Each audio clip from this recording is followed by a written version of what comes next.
Hi everybody, happy Friday. We made it through another week.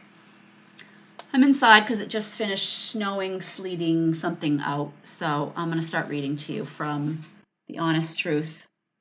This is chapter 6.5. A new evening came, but with it, the same questions. What should a friend do? Jessie sat at the table and poked at the food getting cold on her plate. She had no appetite. Her mind and her heart were too full of the last 2 days. It all hung on her, she knew, on the secret she held, the secret no one knew she was holding. It was a heavy secret. It weighed on her heart like a stone. Mark's last wish, whether or not it came true, depended on whether or not she told. She knew how torn up his parents were. She knew how miserable their last 24 hours had been. She knew how sad and scared and desperate they were. They just wanted their sick son back. Whether or not they got him back depended on whether or not she told. It was all on her. Her heart shook, holding the secret's heavy weight. She was going to keep holding it, she decided sometime in the middle of the dark afternoon.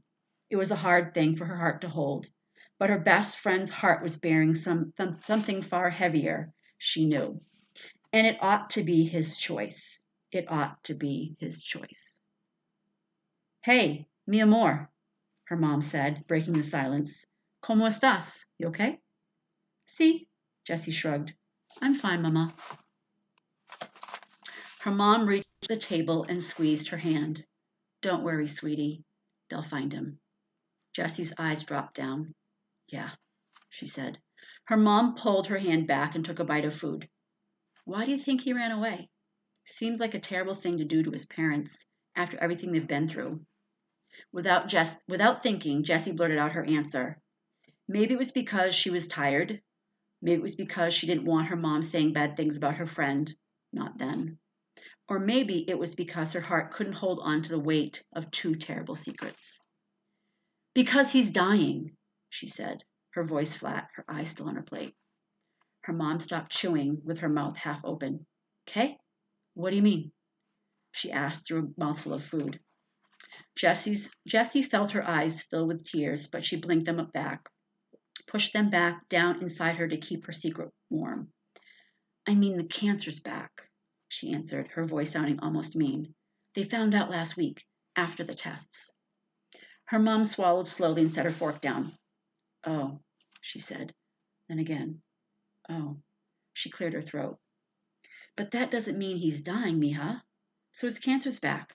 He's beat it before. Mark's always been a fighter. You know that. Jessie dropped her fork to her plate with a clatter. She shook her head and sniffed.